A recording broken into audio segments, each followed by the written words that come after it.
Li capítulo de número 6. O rei lê as crônicas e determina honrar Mardoqueu. Como nós falamos no capítulo anterior, o banquete não podia ter acontecido naquele momento. Tinha que ter esse espaço para acontecer isso aqui, ó. Naquela noite, o rei vai perder o sono, isso é coisa de Deus, e ele vai justamente mandar trazer as crônicas e vai descobrir que o Mardoqueu não foi honrado quando declarou aquela conspiração contra ele, o rei Assuero. Capítulo 6, verso 1 diz assim: naquela mesma noite fugiu o sono do rei, então mandou trazer o livro das memórias das crônicas e se leram diante do rei. Na verdade, isso aqui é uma prática antiga. Geralmente, quando um rei, uma pessoa de posição, mas vamos colocar um rei, ele não tinha sono, ele estava com insônia, ele chamava um animador, ou bobo da corte, ou um contador de histórias, alguma coisa para fazer o tempo passar e o sono chegar. Só que o que é estranho nesse relato aqui é que ele não chama nenhum bobo da corte, não chama um contador de histórias, não chama um animador, não chama nada. Ele vai chamar justamente um cronista.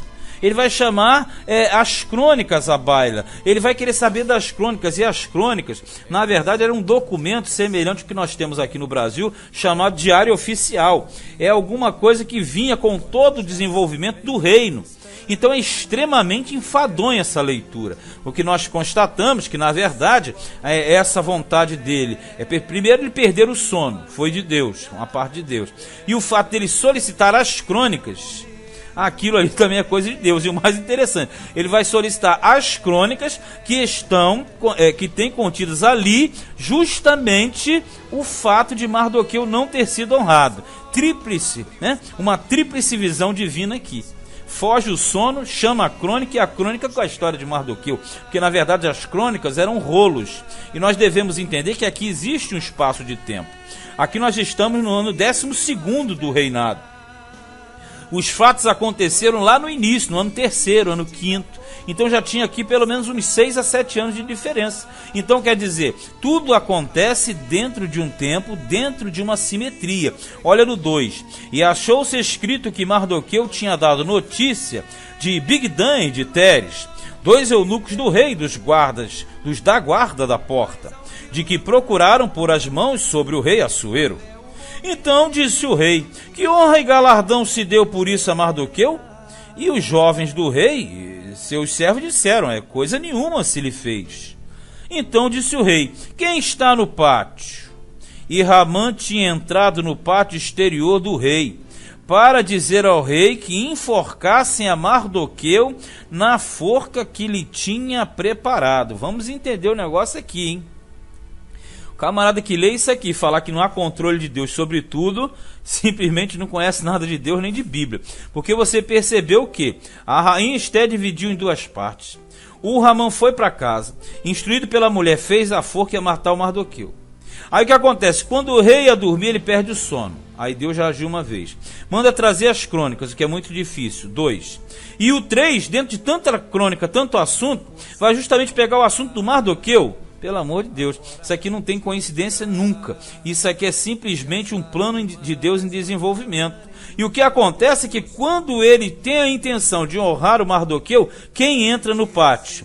O Ramã, que queria enforcar o Mardoqueu. Então, quer dizer, as coisas viraram de uma forma que existe uma simetria divina muito grande. Olha o 5.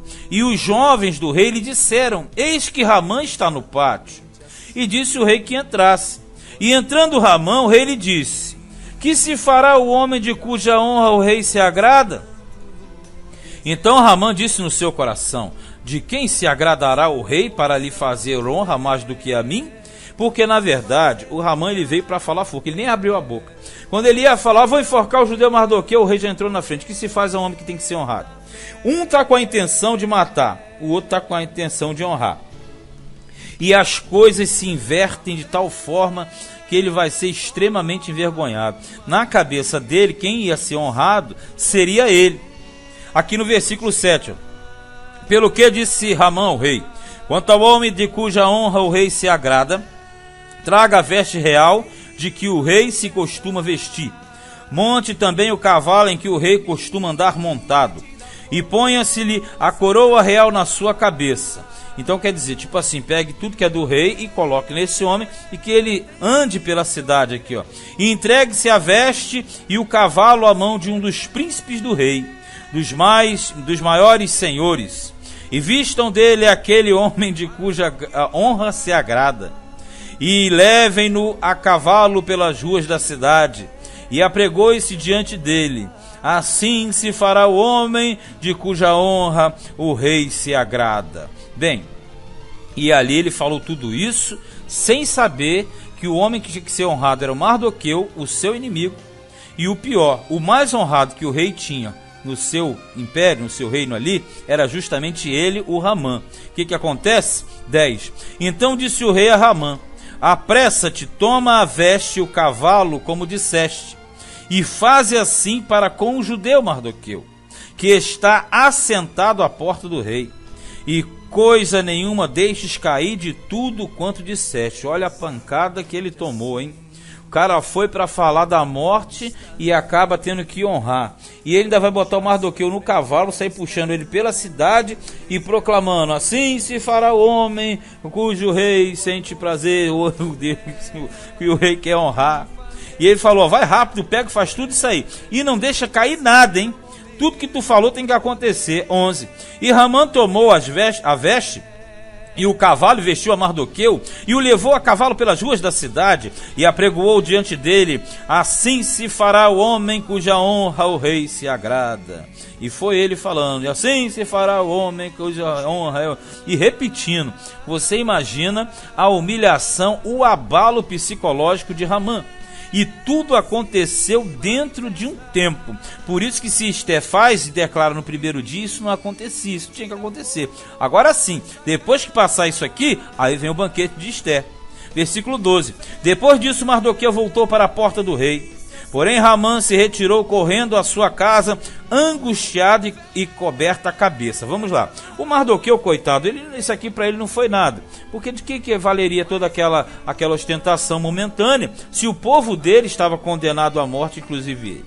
E o Ramã, por sua vez, ficou tão envergonhado que voltou angustiado com a cabeça coberta, escondida, para ninguém ver, que aquilo ali foi uma vergonha muito grande para ele. E ele chega em casa, no 13, e contou Ramã a Zeres, sua mulher, e a todos os seus amigos tudo quanto lhe tinha sucedido.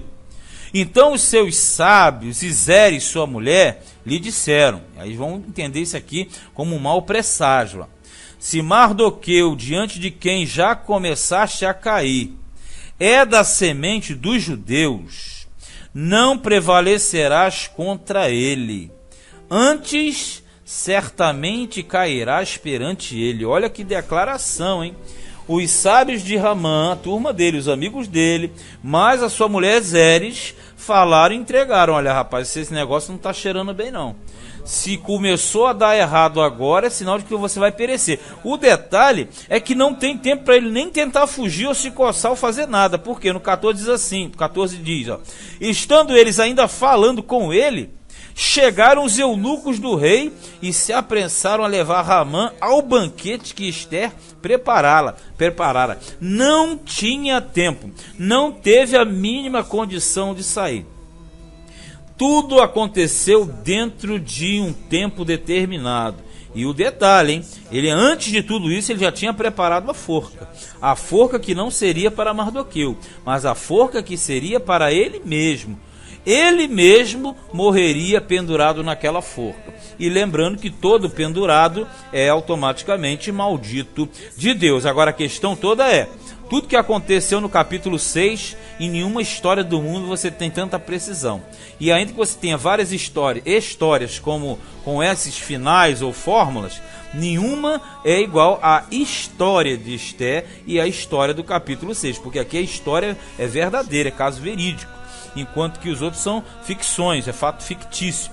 Então, na verdade, aqui a situação virou porque Deus está a favor do seu povo, a favor dos judeus. Embora, como nós falamos sempre, o livro não relata nem fala no nome de Deus. Este foi o livro de Esther, capítulo de número 6.